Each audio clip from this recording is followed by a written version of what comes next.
All right. So we're all set. Corbin, are you going to sit in your chair? Or are you going to hang out over here with me? He's going to his own chair. Okay, hi everybody. Just chillaxing in the studio. And I've been sitting here with Corbin, you know, getting a few things done. And we've been having a good day. We got some productivity underway here. I had the morning at home, so I try to get some stuff done. I got into a conversation with one of my oldest friends, and we were chatting it up. So I mentioned yesterday I tried to be on around 1, but I'm here now. There you go. By the way, sorry I'm late, everybody. So I hope you can hear me okay. We're working up the promotion stuff. We're getting all that together now, that for release, so that we can start talking about the new book. And so come Tuesday, here's the gist of things. This is what's going to happen. On Tuesday, I'll be streaming all afternoon. Like, I'll be streaming Tuesday. And the reason that we're going to be doing that is that we're going to be doing a full page from start to finish together. And in addition to that, we'll be, talking to people and, talking about the book and talking about process, talking about this kind of the journey that's sort of led up to things. So Tuesday is going to be a really fun day for that. But I'll be spending a good chunk of Tuesday streaming. And in the meantime, I just, going to keep on keeping on. But all the promo stuff is all coming together now so that we can get all that put out and presented to folks. So keep an eye out, because it'll be coming very, very soon to social media platform of some kind. Now, the way things are set up in the studio, you see I've got the overhead camera, okay? And here's a copy of the new book, and it's coming out soon. Well, it's available on Amazon now, but our launch day is on Tuesday. So, and it's the same format as our last one-page storybook, and just generally excited about putting this out and sharing it with everybody.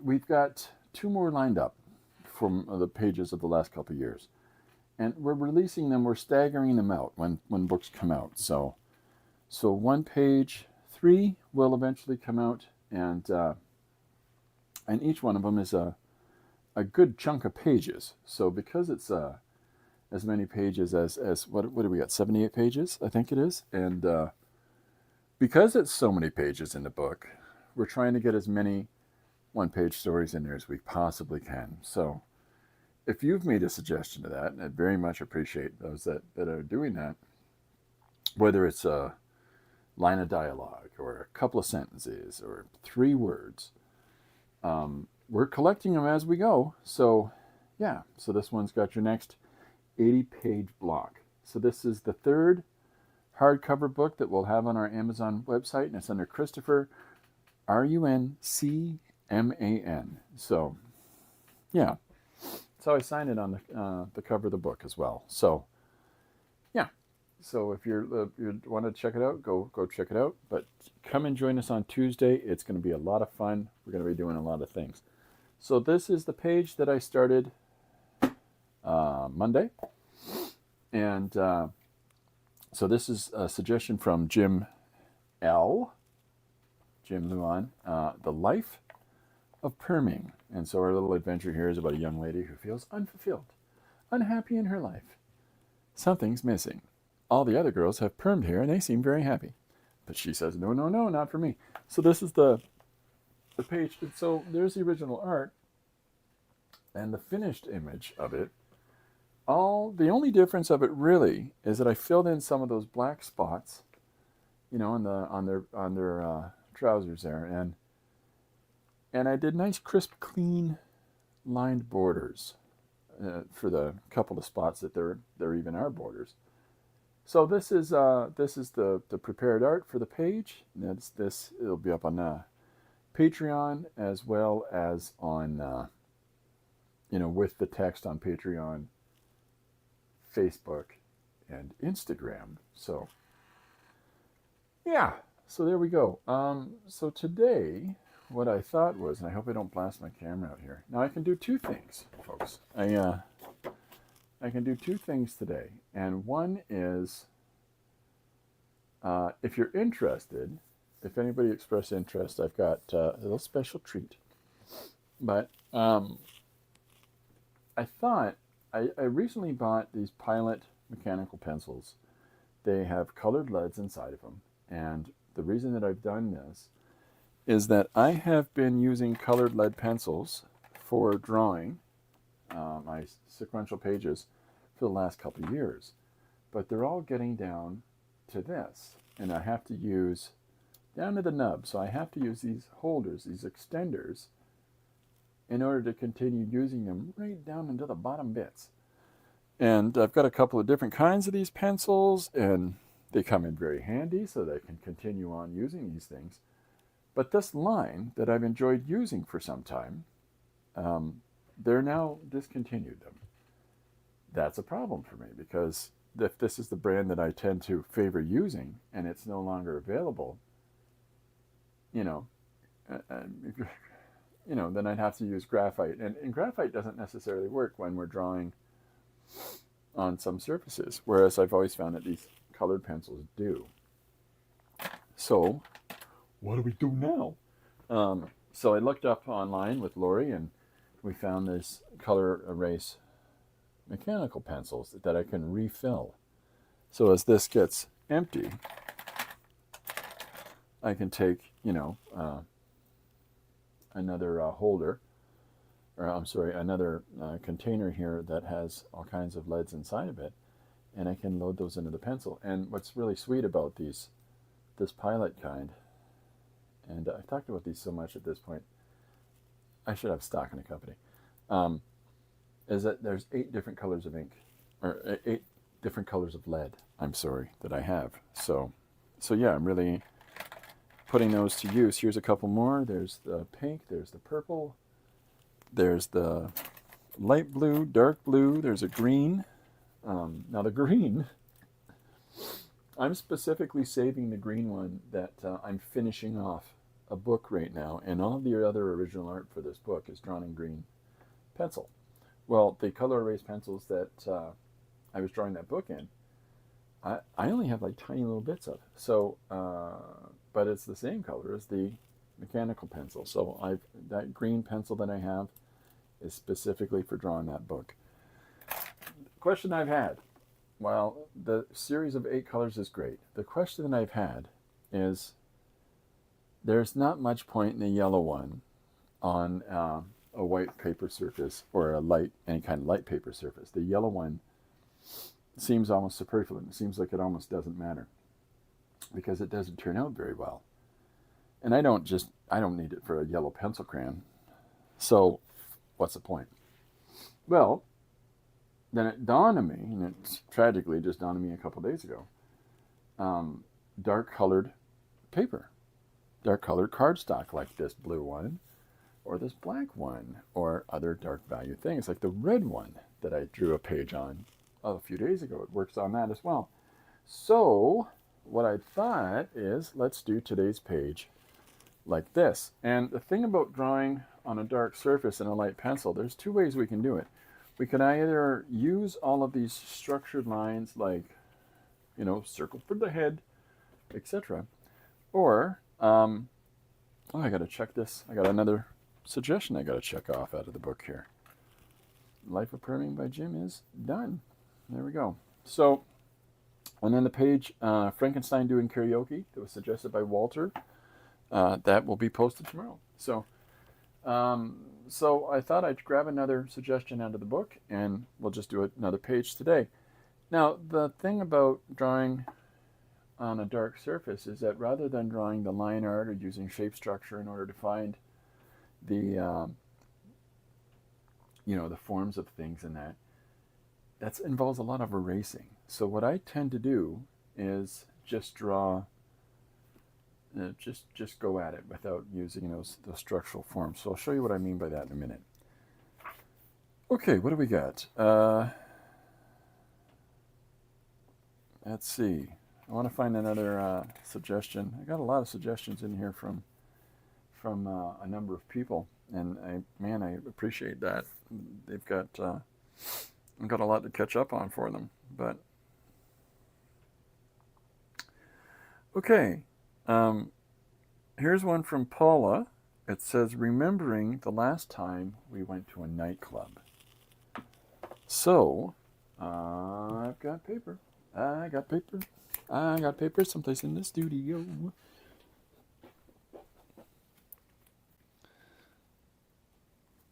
All right. So, thank you. It says thank you on that piece of paper. Isn't that fun? Isn't that nice? So, I'll write down our suggestion and a tool that you can actually see. And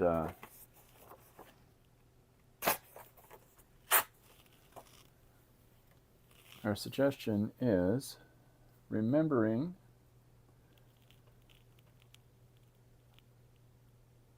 the last time we went to a nightclub. So there we go.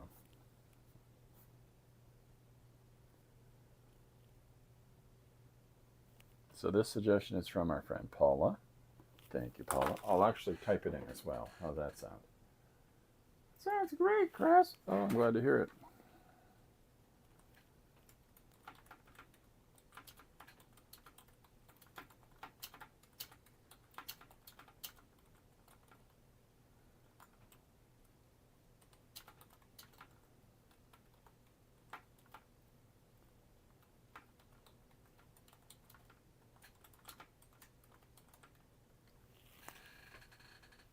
Oh, nightclub. I forgot the B.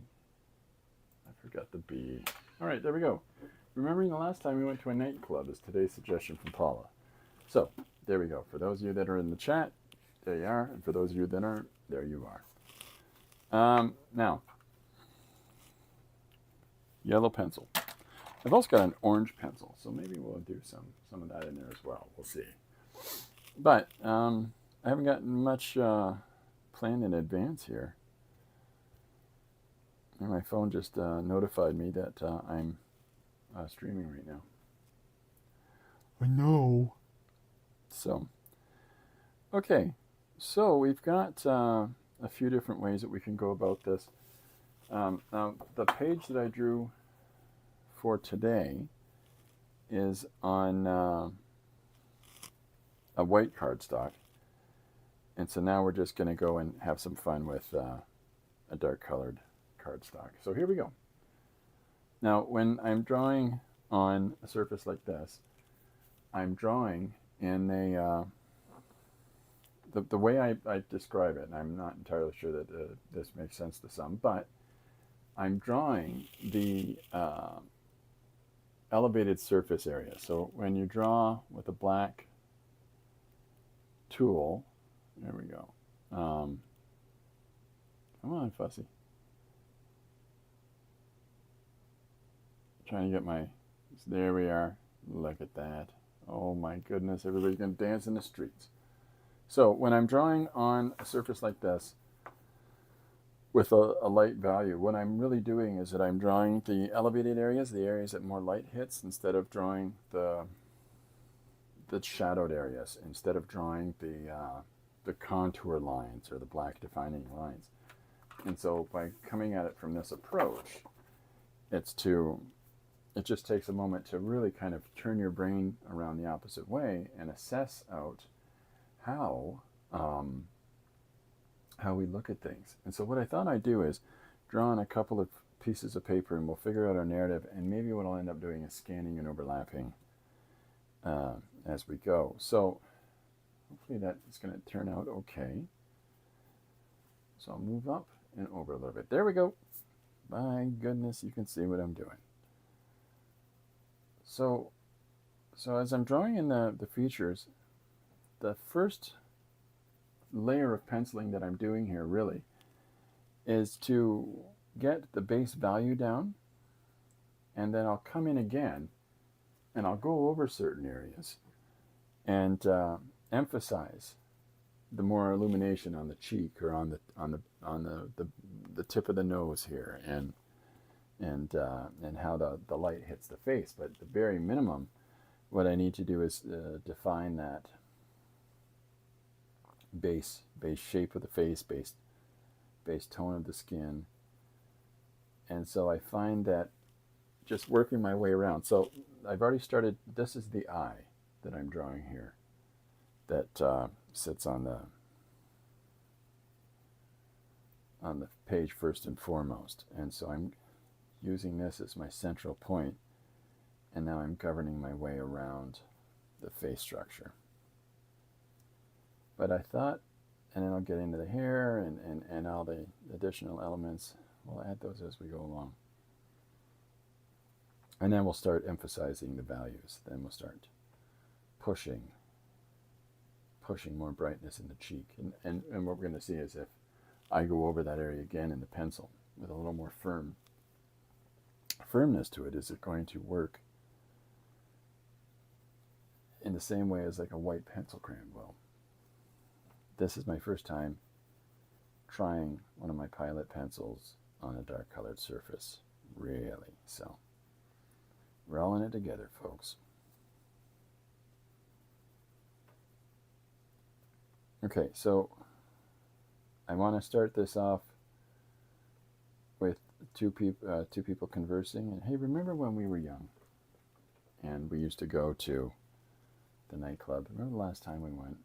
Oh, that was awesome. No, it was terrible. And we get to have the conflict and remembrance between the two of them, and then they're going to talk about it. And then the best part of that is when you have people reflect on things, you can have them reassess it, and according to the way their world works today, the different choices that they made along the way to get to that, this point in time. So when we look back and we remember the last time we went to a nightclub or something like that, not everybody's going to have the same assessment of it, right? So I'm drawing in the person's face. I'm going to put a high contrast amount of shadow here. So we'll pick up a little bit more on that, but I'm really lightly going to come in on the opposite side of the face. That's more valued out.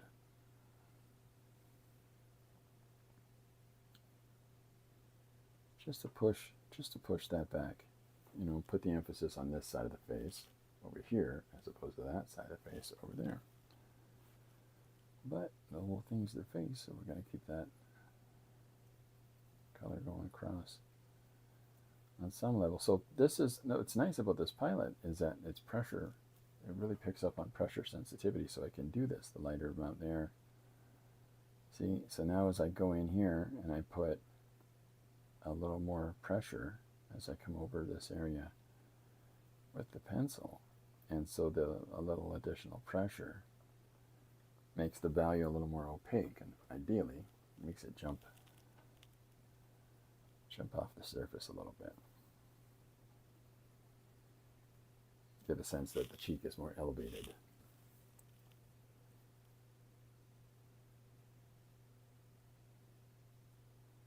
So let's get their eye in there.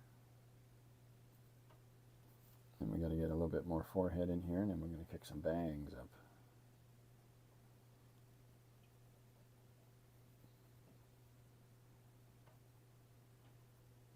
So there we go. So we've got some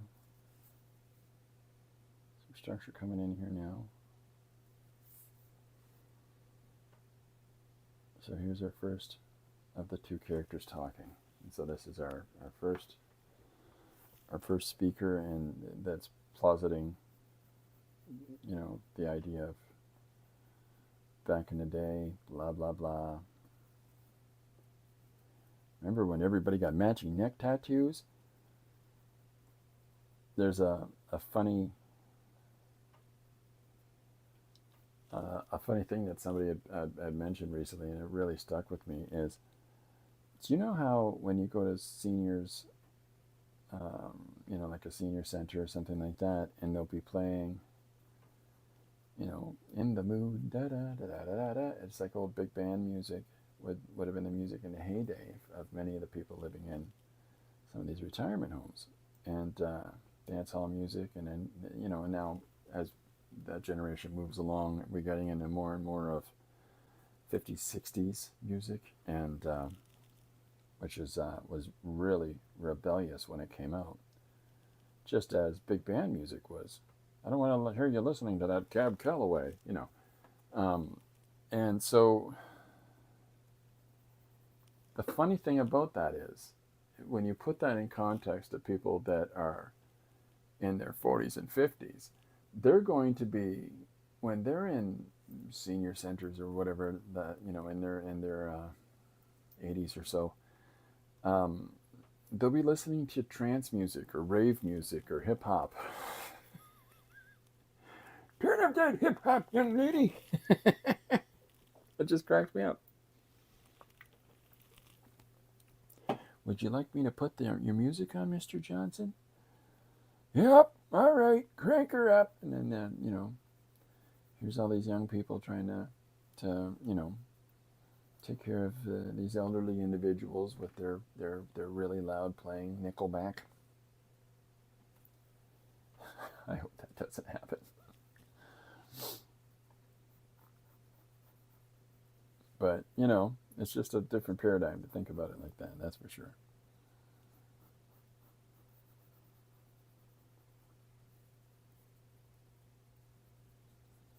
So so as I'm drawing the character in here, I'm drawing the brighter areas and I'm leaving out the darker areas. So, I'll do some of the neck here, and then very lightly will I move into the shadow. I'm thinking more so about the volume than I am about the line as I'm drawing the character, and I'm thinking more about the light as opposed to thinking about the tint as opposed to the shade, the light as opposed to the dark. So let's get some of the other side of this face in here, and then I'll extend out her form a little bit. I know the head looks a little bit squished right now. I'll move that along. So there we go. And so we'll have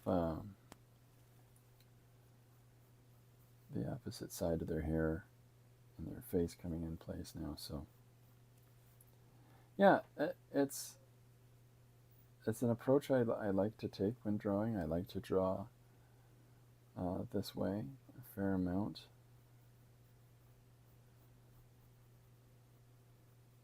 And as with anything else, give it a try and see if it suits you, and just keep practicing that drawing that way. There's I read an article today about, now I gotta look his name up because I can't forget it. Malcolm Gladwell. Malcolm Gladwell did a book called Outliers, and in Outliers, it said his thesis is that if you spend 10,000 hours at something, 10,000 hours of practice, that should be what it should take to master something. And, so if you want to be a swimmer, the more that you actually spend practicing the competitive swimming and so on and so forth, eventually you should get a hang of it, which, in theory sounds good. And of course, in this regard, we would apply that to drawing. And so the more time that you spend practicing your drawing or developing it further, investigating more avenues related to it, then the more that things should come along. Well, so the flip side of that I've always kind of wondered after reading Gladwell's book is that, well, what does that say to a natural affinity versus um, a lack of affinity towards um, the ability to draw, you know, the skill set, to the innate skill set, I guess you might say. Somebody has got some kind of natural ability as opposed to, you know, it's an ambition. It's something that they want to do and they're practicing at to get better. So how does that argument work? Because this person has not spent the 10,000 hours, and yet they've got some degree of ability to do this thing, you know. And so I appreciate the, the argument about that, you know, that everybody should be able to try to accomplish something if they spend X amount of time. But at the same time, I can appreciate that that's not always the case. Like sometimes you can spend X amount of hours trying to become, you know, a scuba diver, and you just can't get over that fear of water, or you just can't get, you know, develop whatever is required for a person to get down to the bottom of this deep amount of water to do their exploring as a scuba diver. I mostly float on the surface, you know, or in shallows. So I don't know how the outlier principle works for everything. Like, is there and scuba diving is such a random thing to use, but is there a natural potentiality innately built into people or not?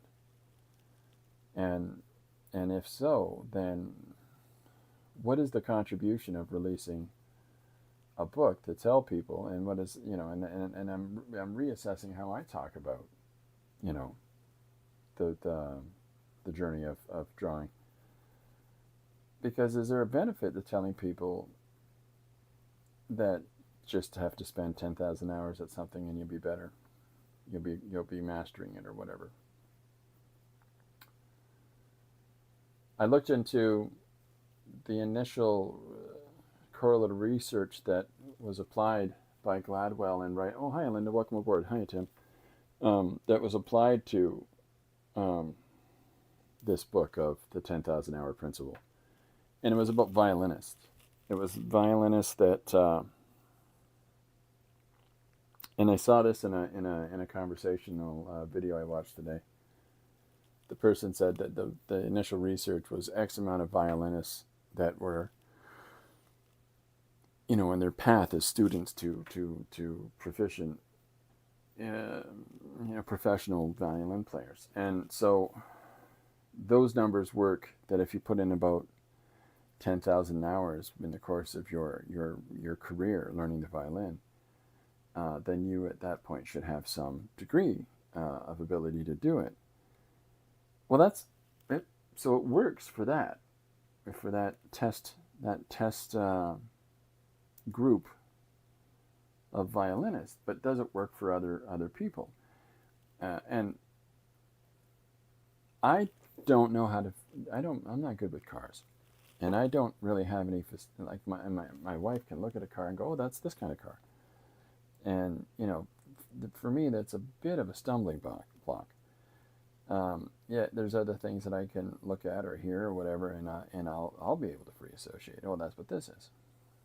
That's not to say that I can't learn about cars, and the more I pay attention to the specific elements of what defines a vehicle as its type, I can learn those things. Now, when it comes to fixing cars, again, no real facility here for fixing cars. However, I can learn, and that we have the ability to learn things. What I'm saying is that there's no reason anybody can't learn how to do something. This, you know, outside of, you know, extra normal contributors. Like if you're unfortunately confined to mobility issues, you're not going to be an Olympic sprinter. but it doesn't mean that you can't develop a well-rounded understanding and principle of what it would take for those athletes to run in the Olympic competitions. If you want to be a flautist and play the flute, it's going to stay with me all day.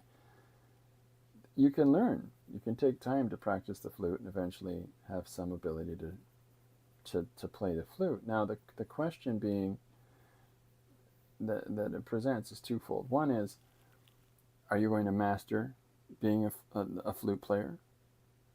And what's the specificity of that? And the other thing is, it might not take 10,000 hours. You might develop a real affinity for it and take 5,000 hours. You might have put 20,000 hours in on that flute, and you're never going to be Jethro Tull. Ian Anderson,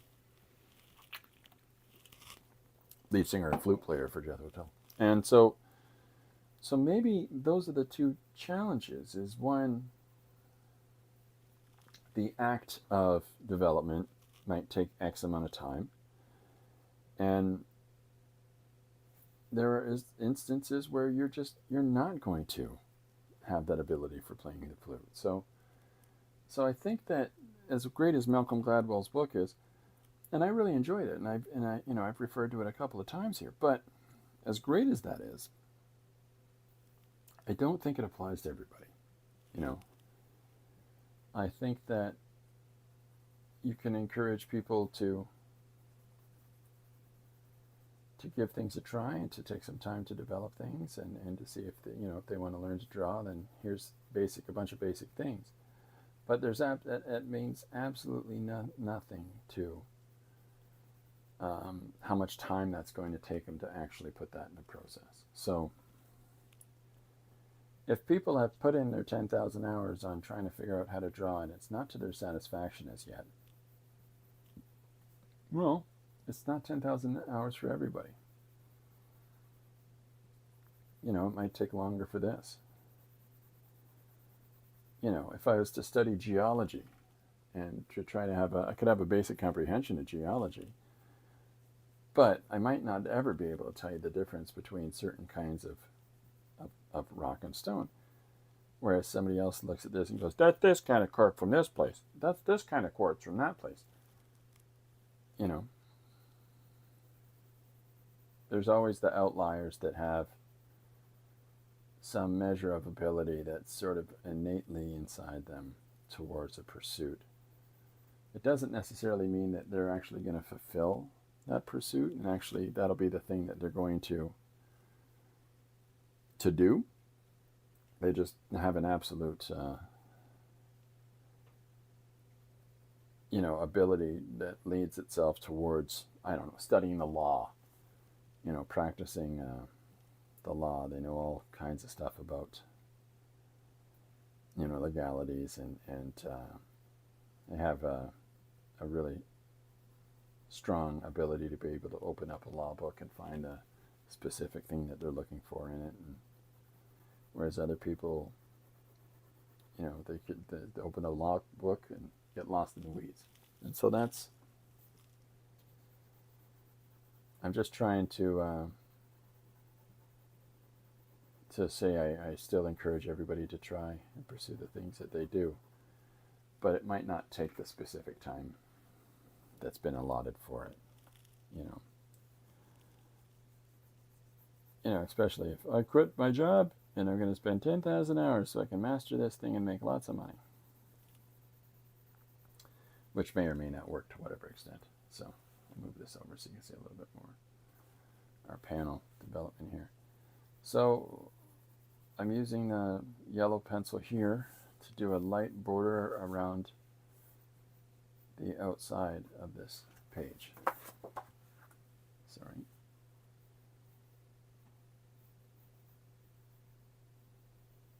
So there we go. So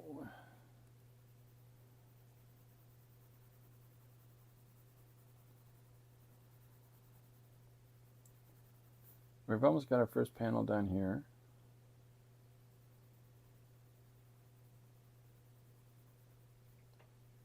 I'm using the color of the paper, the expected color of the background, and I'm leaving out areas like here, here, so that basically works like black line art. It basically works like where you put your marks down with your pencil in order to represent this person. But rather than coming at it with line, we're coming at this image as shapes that form. So.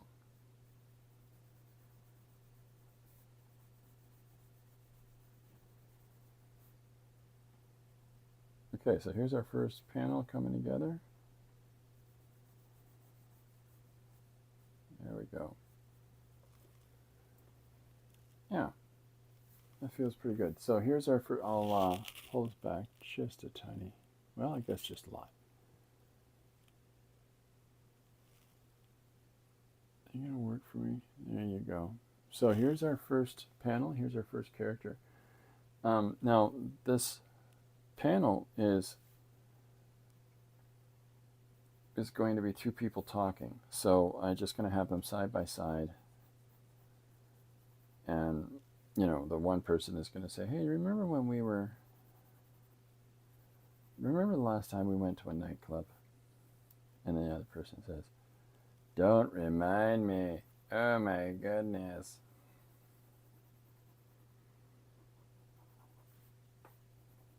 I was washing spaghetti sauce out of my clothes for a month. Yeah. What?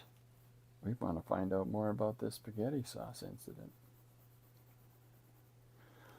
Yeah. So if you say something like, hey, remember, I'm just been remembering the last time we went to a nightclub as part of a conversational thing in the earlier part of your page, then you should expect that the majority of the dialogue that you could really get away with on your page is in context to remember the last time we were at a nightclub. And then you can have all kinds of unendingly ridiculous references and adventures that these two, we were going to the nightclub and minding our own business, and our taxi cab's tires flipped under and it started floating off the ground, and it said, we gotta go back in time, Marty, it's your kids,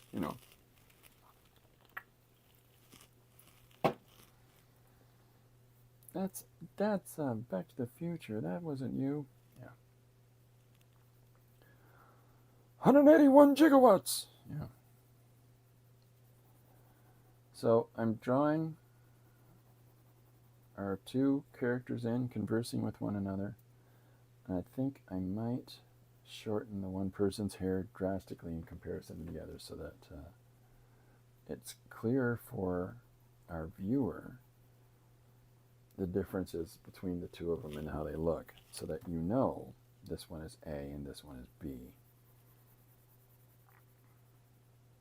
Even if they're twins, different haircuts, different people. Even if they're all clones from, anyways. So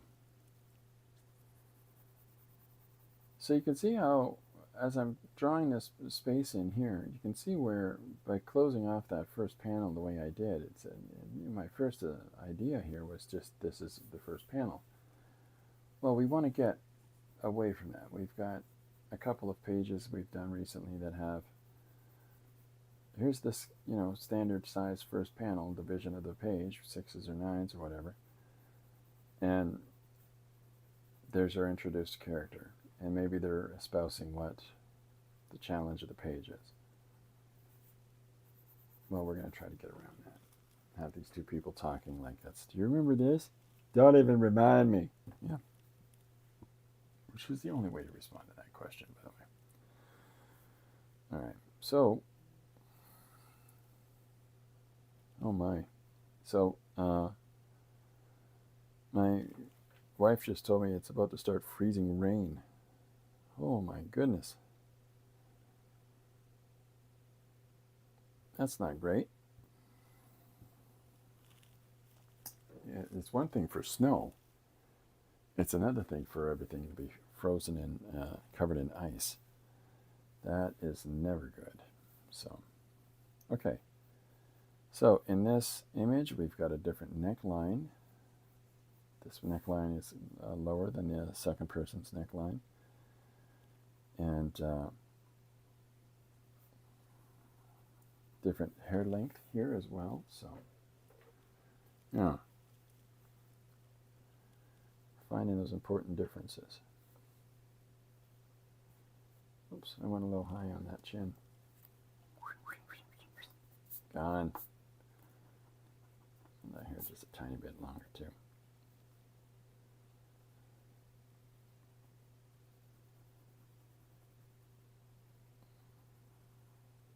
There we go. So I'm drawing in the neck here.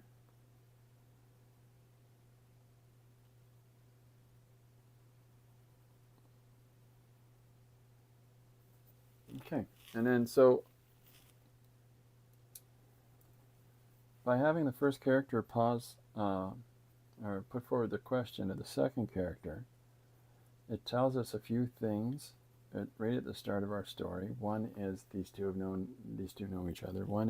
Two is these two have known each other for a long time. That they're remembering the last time we did this. It puts forward the idea that they've known each other for some time. Maybe not a long time, but some time.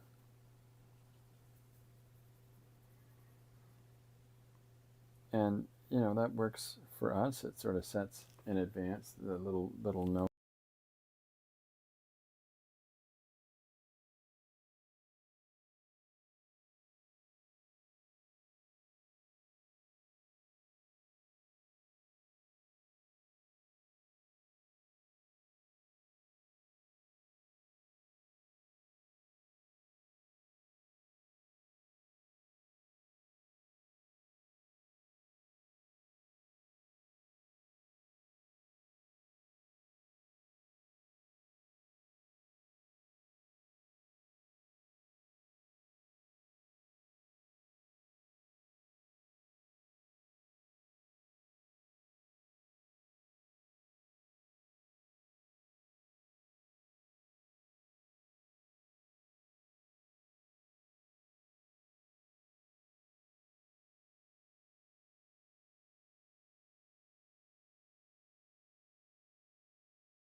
Sorry, thanks, Robert. I don't know how long ago that happened, but thank you for telling me.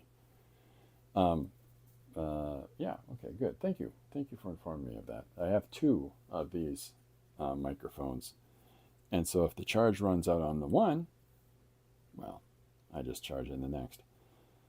And I have a little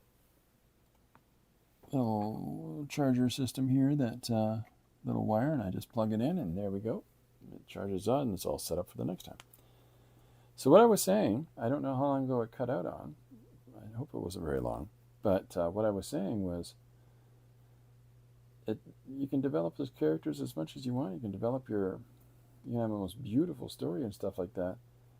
But if the reader can't tell the difference between person A and person B, well, it's still not going to very successfully happen. Oh, Robert says, what brand? I can actually show you, Robert. Just give me a second. I'm going to head over here in the studio. I keep my audiovisual stuff on the shelf over here in a drawer. So these are Rolosar. Nope, that's the wrong product.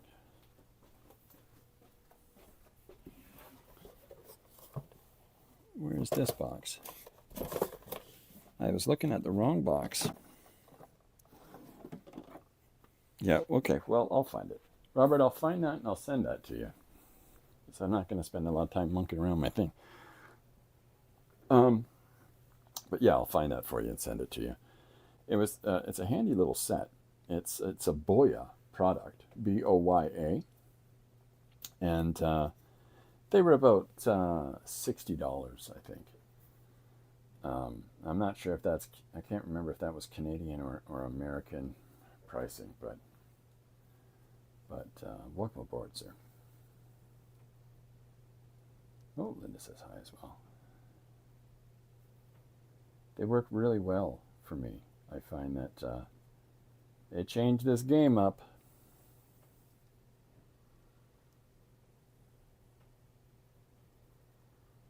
So here's our second person coming in. And I'm going to change their hairline a little bit there. And I might extend it out on the side. A little bit more. Give it a little more body. But I'm leaving out marks in here because dark hair, light hair.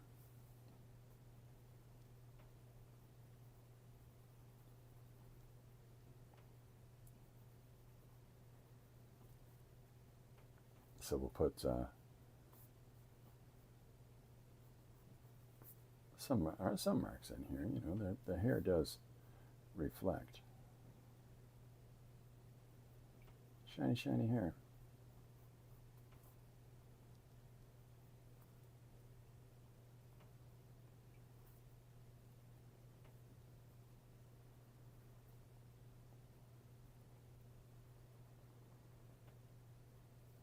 There we are. Yeah, I hope that helps, Robert. Boya is the name of the specific number of that is what I have to look up on the box that I have.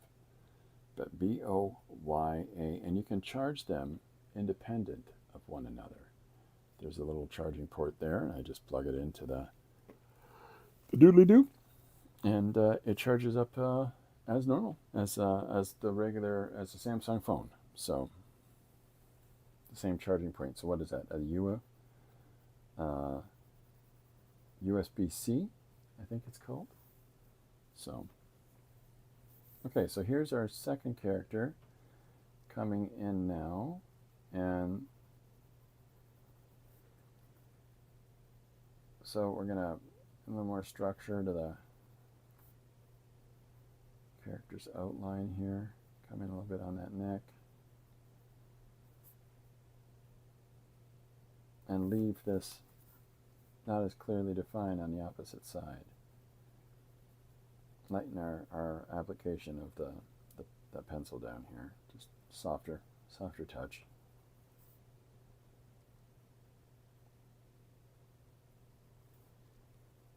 So there's our second character coming in. And so now that I've established who our two people are, do you remember, and the suggestion being remembering when remembering the last time we went to a nightclub.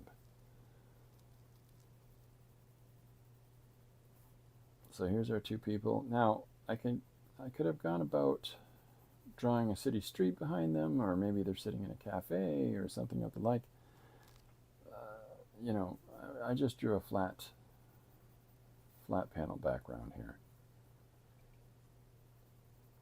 We can do that in our second panel. Everything doesn't have to be established in that first panel. I want to give a little more shoulder there. There we go. That's the nice thing about a nice pencil like these ones, is that they do erase rather easily. So, hence color erase pencils.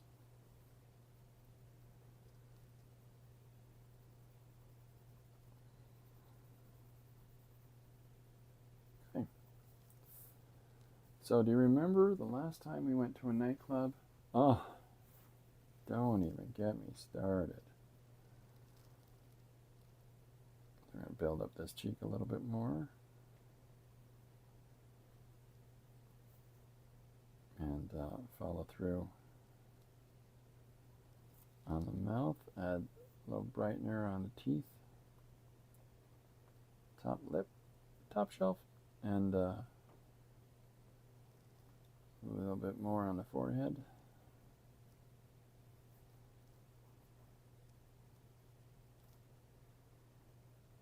A little bit of ear popping out from the hair there.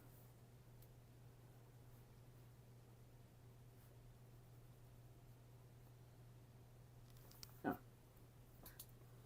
Okay, so here's our two principles together. So now I'm just going to start adding more little lighter areas. This is where the brighter parts of the face are. And get a little more light on that bottom lip, just like I have the chin there. A little more on the cheek.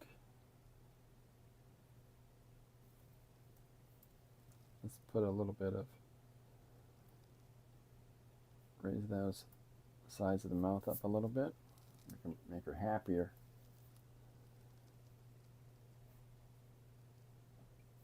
Okay. And then we'll add some more emphasis points on the light. What time is it? 2:55. Yeah, we're doing a great time.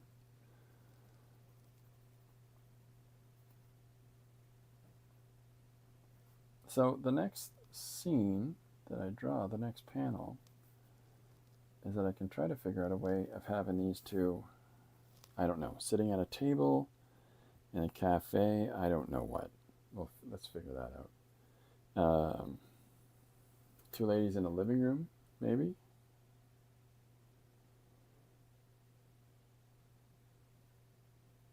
I just got cheeky. There's a painting here in London, Ontario by an artist named Jack Chambers called Olga and Mary Visiting. And I was just thinking about that.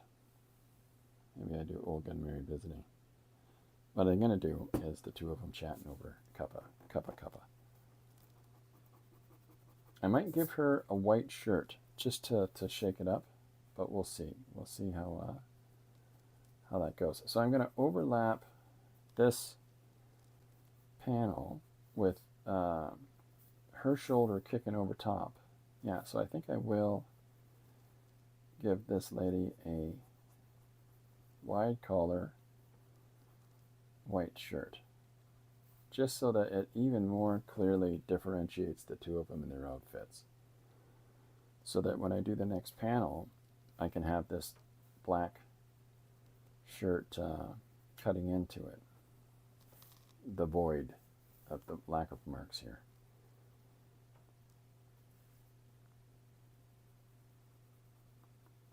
So there we go. I hope everybody's having a good day. I hope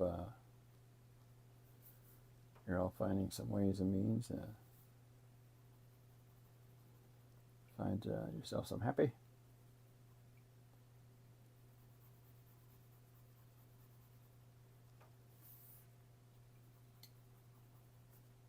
Working on Robert, you have you're doing your thumbnailing pages each day. That's exciting.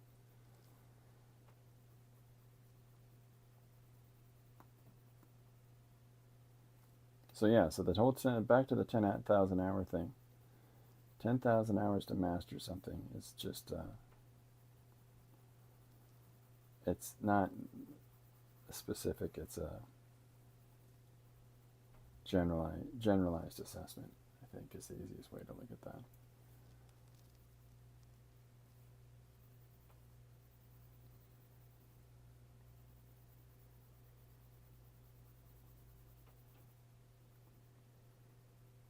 But I have a really good storm here in London. It's going to be a beaut, eh? Right after the stream, I will post the page for today, The Life of Perming. And we'll be finishing off our promos today so that I can start getting those all posted out for the big exciting event next Tuesday. Linda says, I'm doing a zine exchange with my 3 grandchildren. That is cool. That's a great idea. I like that a lot, Linda. Or if I could get my grandkids to make zines. Most of them are still too small, but my oldest granddaughter is starting high school next year. Boy, oh boy.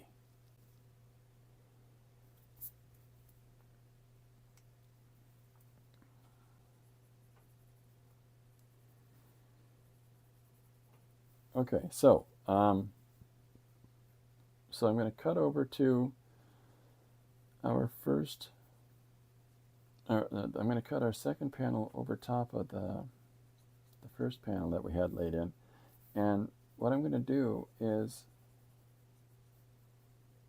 just sort of montage it so that this panel looks like, you'll be able to more clearly differentiate one from the next, but I want this one to overlap the other and to give the context of how these two are talking to each other.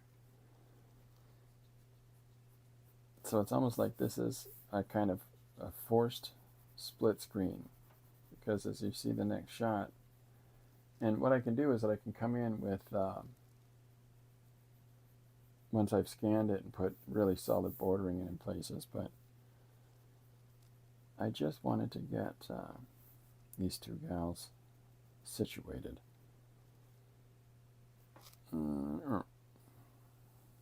So, sorry, notification buzzing up on my phone there. So I'm going to cut back those bangs, or cut those bangs deeper, I guess it is. So here's our first context scene. The 2 of them are sitting on a couch having some tea, chatting it up.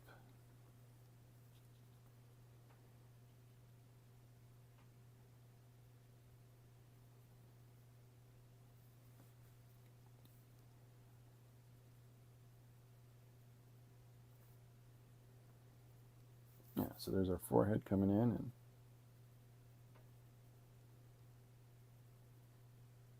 a little tight on the eye there. Open that up a bit. There we go. Linda's grandkids are 28, 17, and 13. Oh, that's fantastic. Yeah, my oldest grandchild is 13.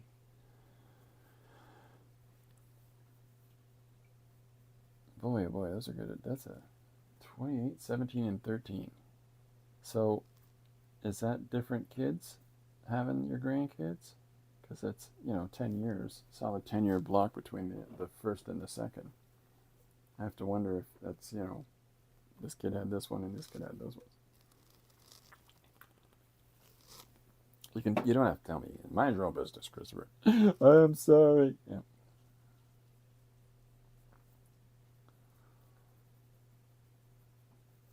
I'm gonna lengthen that hair out.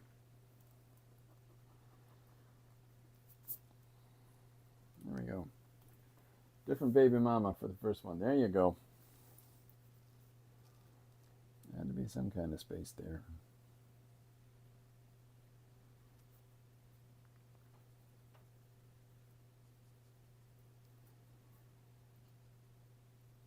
I knew a family. There's 19 years between they had 2 kids. Boy, 19 years later, girl.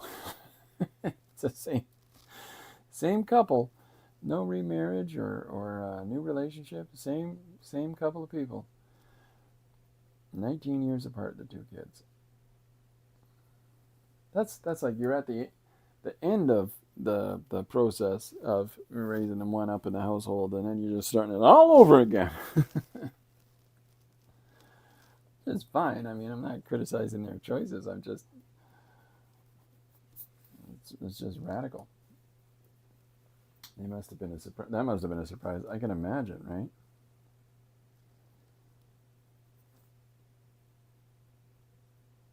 Maybe it was. Who knows if it's planned or not? I didn't get into it, but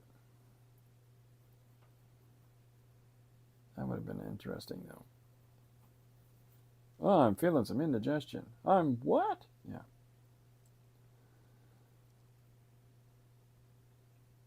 So here's our first character. And I've got her chatting. Hey, what's your favorite way to fold socks? I don't know what they're chatting about. Remember how we used just a party? Yeah.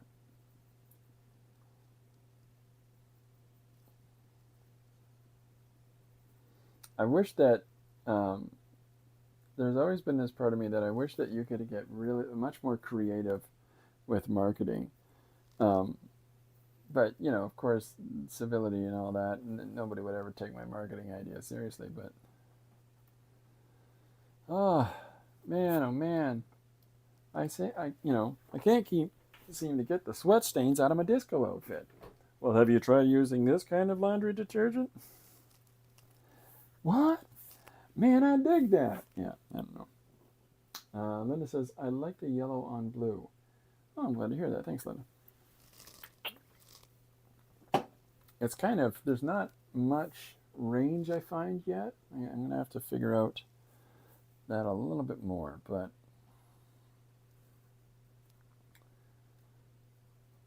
there's we got our blonde hair coming in now.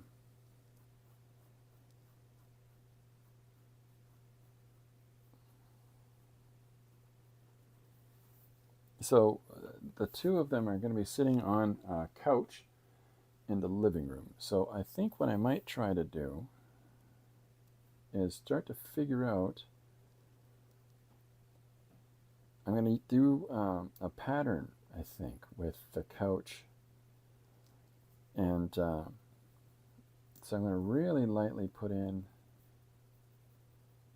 a little bit of base value, and so that I can get this character in here. But let me just move down to about here.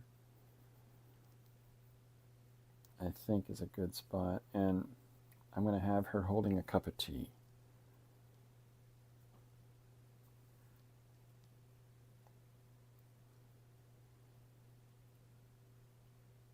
So there's our cup of tea coming into place there.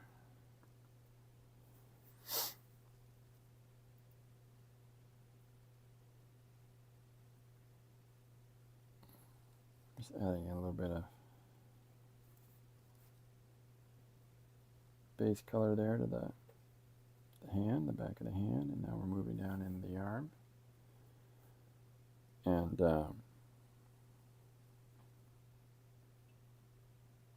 here we go.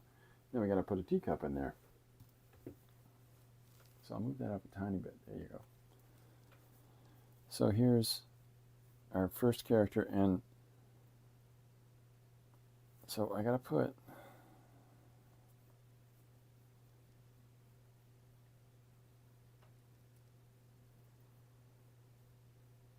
there's our first cup.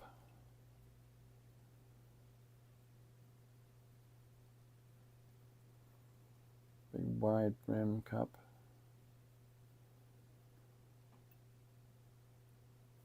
And we're going to put a saucer plate underneath. And we'll have their second hand holding the saucer plate. So we'll get some fingers in here.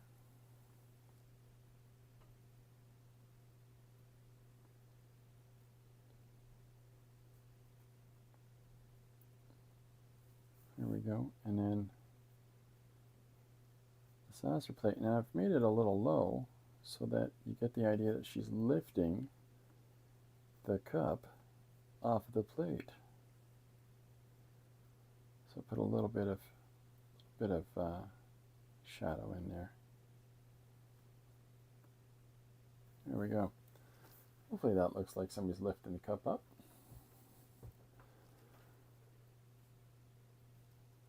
So you were mentioning there, Mrs. Higgins, you've got a favorite floor, bleach. Yeah, we're going to have to come up with a different line of dialogue, I think. My brain's not even worky enough to think of the word of cleaning liquid for the floor. What is that? Floor bleach.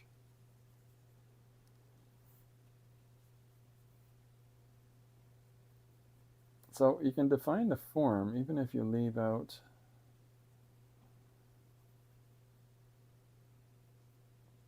some aspects of the body here because you're just leaving a flat value for the shirt. When we put in the arms, you can, in this case, this lady, you can define, the trunk of her body through the areas that are exposed or overlapping with the arm here. So now you can define their chest region. And we'll do the same thing on the opposite side where we'll put in our forearm here. And there we go as we come up to our coffee cup hand. Slow and steady wins a race. Doo-dah, doo-dah. I try to leave out, you'll notice that I come back in and I'll fill in areas or I'll knock a little area back as I'm working. And the reason that I like to do it that way is it lets me check again. I've drawn in this hand area, but now I've got to check it back into the arm. But I'll leave this shadow area out just because it lets me not have a ready-made decision for when I move down to, the next part of the body.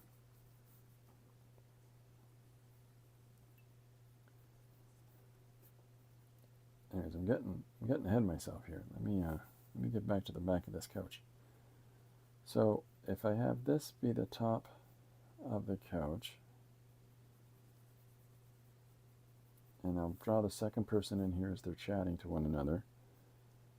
But rather than filling this whole area in, I'm going to come behind and fill in that wall area a little more. And so what I'm going to do is I'm going to play with the shadow like so.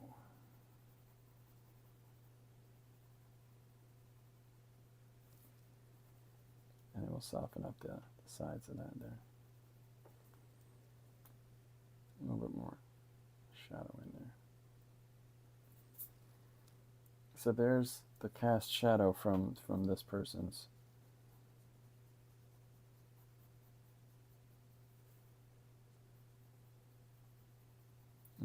head over the back of the couch. And then the other way that I'm going to define that couch is that using different amounts of applied pressure, I'm going to put a little pattern in it, like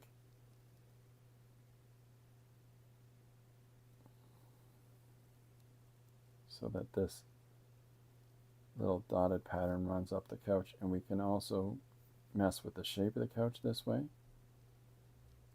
and put that in perspective by rounding it off. Because we're bending this line of dots as we move up to follow the shape of the couch.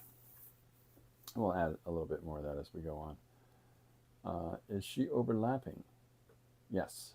So if this is, so if our first panel, I'll make that a little more clear. How about I go do that right now? So if this is where our first panel ends, one of the ways that we can do that here is that we'll put in a picture on the wall. I just haven't filled all this top part in.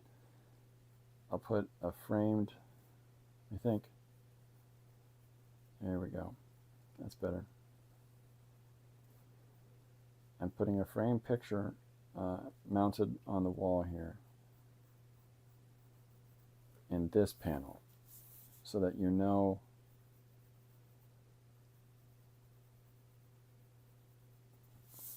sorry for that, whip it around there. So here's this picture in this panel here.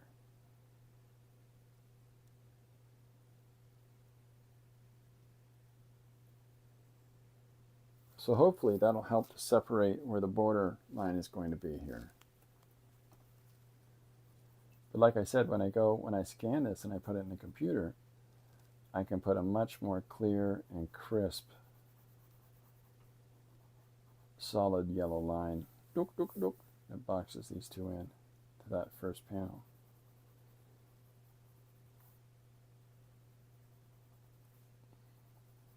And this panel half sits over top of it and continues on from the, so if our yellow line will come, let me see, I can put it in the orange. How's that? So this is, just give me a sec here.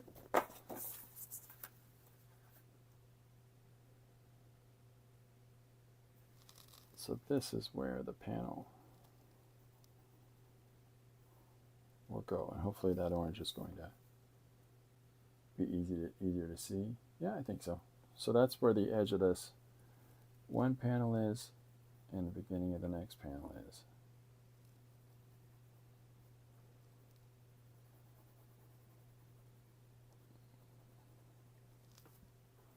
Yeah, so hopefully that makes it a little more clear. There we go. So, where was I? Oh yeah, so the couch. So I've got to figure out,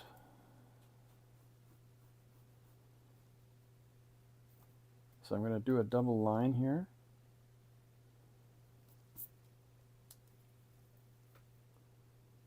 Just to try to make like there's a little shadow beside our person here as they're sitting resting against the couch. And then we'll continue our lines up there for the couch. And then we'll have the next. So the reason I've got the two of them facing each other, I could even go and put a border line in between the two of them as they're chatting back and forth. But then the open shot is the two of them sitting on a couch chatting to each other together.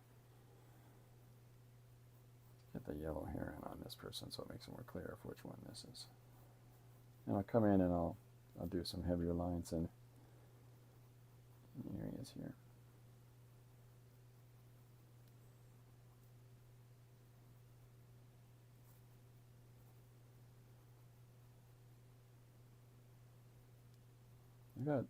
I got Blue Rodeo in my head today. It's because we heard it in the car yesterday. I hope it was yesterday. Dun dun dun.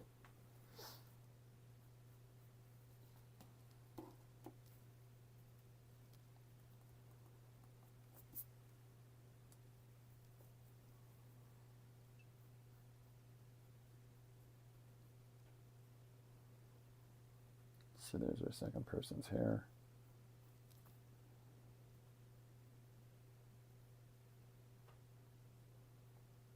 that neckline.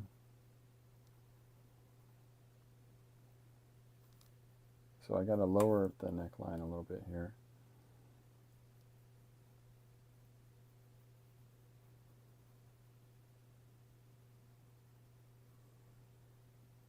Thinking about the neck and the muscles and the bones and the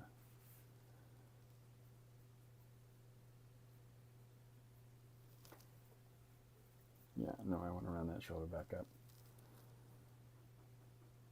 That shoulder was fine.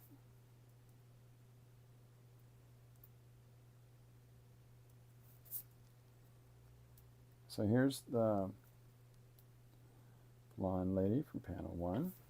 And so beside her is going to sit the brunette lady from panel 2.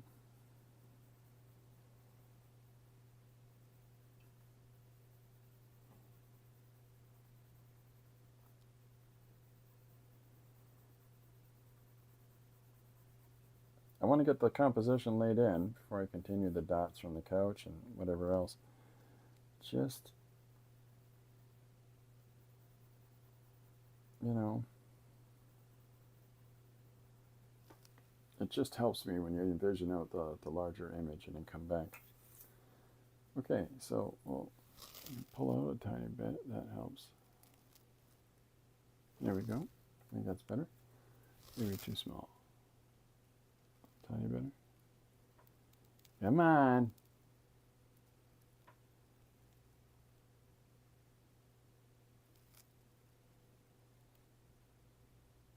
There we go. I think, well, probably the same thing. Anyways, we tried. So here's our character 1. Here's our character 2.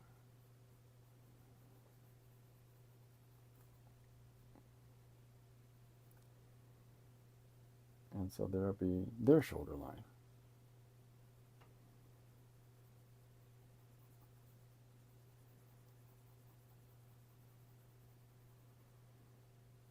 There we go. So we've got the placement for our second person in the image. Just make sure I'm caught up on everything, folks. And again, I'm going to have to lighten this shirt up, but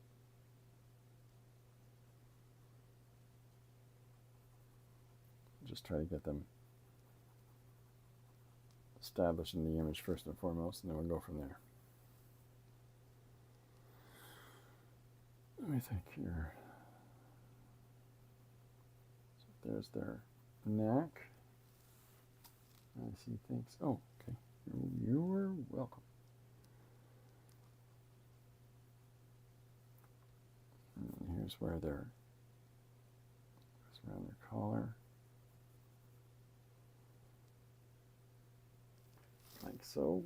And we'll have their hair coming down too. So let's get a little bit more of that back of the neck drawn in here.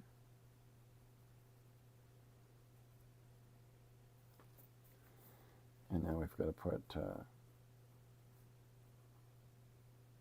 clothes in. That neck's too wide.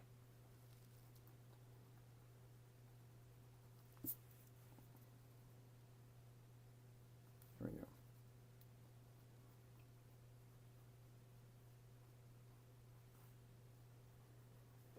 I hope this is making sense to folks. So we've got, let's put the chin in. So here's, trying to figure out about the face here.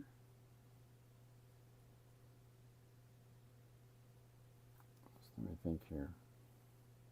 She's got a chin, a more prominent chin.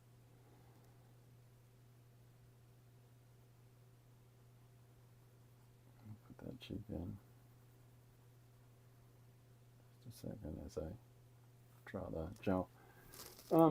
So it's really just sort of moving around, tying things together. But rather than making, you know, just the marks being primary, just the lines as you're drawing it out, you're doing it from the opposite direction. So it's, you're leaving out the lines as you go along.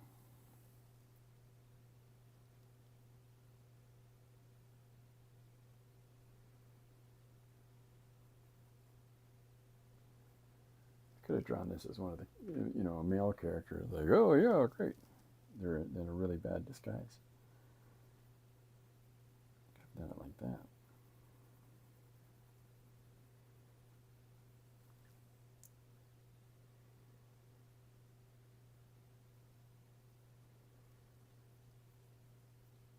Putting her forehead in, because this person has more forehead than the other. And there's the top of the eyebrow.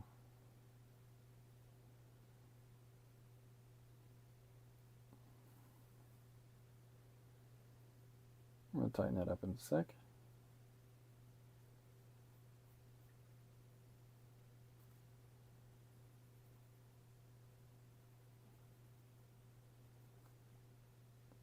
The ear starts about here.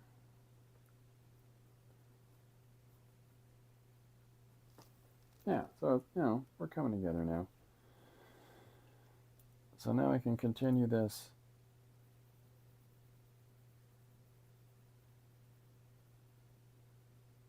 the couch along and the wall behind the couch.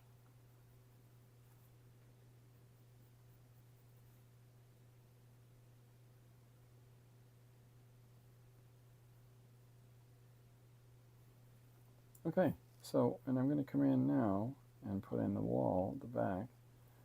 I'm going to apply it a little more opaquely than the couch, just to sort of differentiate the colors.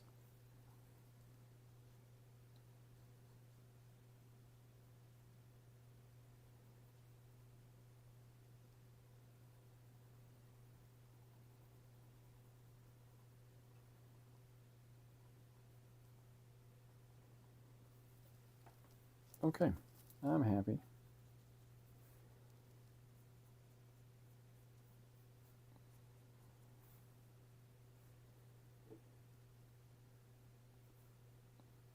That's about the right length. So here's, move this over a little bit. There we go. So this is now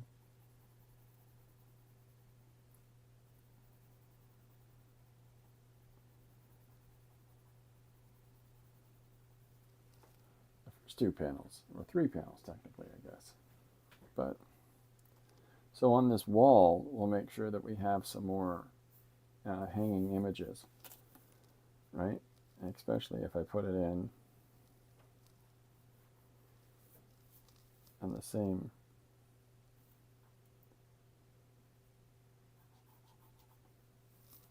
axis. There we go. So now I can go and fill in these areas here,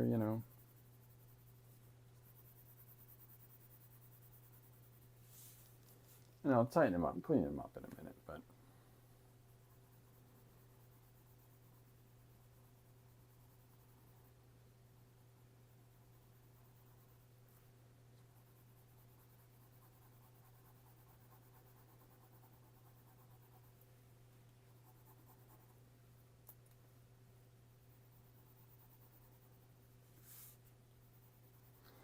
it's a smaller page than I worked on yesterday. This is 8.5 by 11. Yesterday was 11 by 17. But they both have their benefits. Okay, so let's see, get us in frame here. There you go. There's panel 1 and 2 and 3. So, yeah.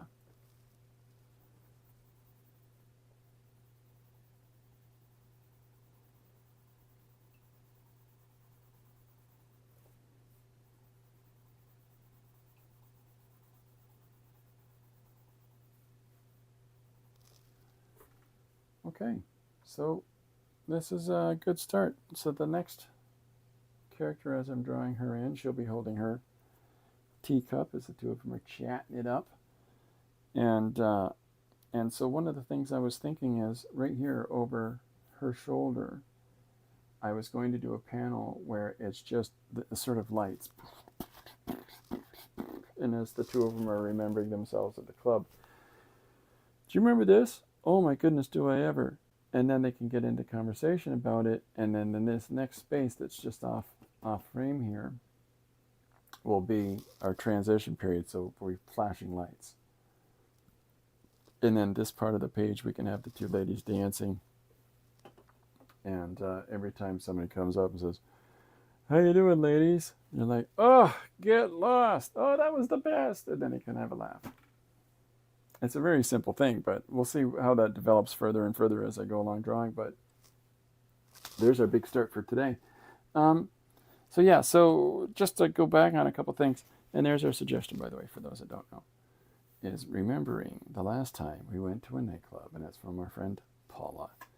So Tuesday, for those that might not have been here at the start, Tuesday is going to be a special day. I'll be streaming most of the afternoon, and it'll be the launch for this one. And so what the plan is now you do that. There you go. So what the plan is for Tuesday is to just spend the day working on the entirety of a page from start to beginning, or start at the beginning, right to the end. So it should be fun. A couple things I've got planned for Tuesday is that, and I might have a guest or two join in and hang out, and as well as because I have the camera set up now, that this is my old phone that shoots the above shot, and that's how it's much more clear than the previous cameras that I was using. And that's my new camera that's, much clearer to take a picture of me going, "Hey, everybody who likes pizza." So another thing that I can do is take this off the mount. And so Tuesday is also going to have a studio tour and a bit of a talk towards putting together a workable space. I don't know if that'll be of any benefit to anybody, but I'll just sort of show, here's how I have my workable space out set up. And if people are trying to figure out ways to arrange, their drawing area or their general workspace, we could talk about that on Tuesday. So I hope it's going to be a fun day. But this will be the day that this book is launched officially. And so the plan is the page that I do on Tuesday, we're going to come up with as we go. So if somebody says, "Okay, what are we going to have in the first panel?" and somebody says, "Draw this."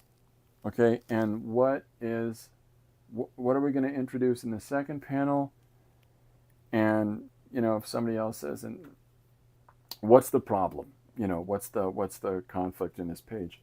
And so the whole plan is on Tuesday is to do the page from however many suggestions come in over the course of the stream, the afternoon. So yeah, I'm excited. I'm really excited, and I hope a bunch of people come out. We're going to be really trying to promote it starting today, and to try to encourage people to come take part. And we'll see how it goes. But this is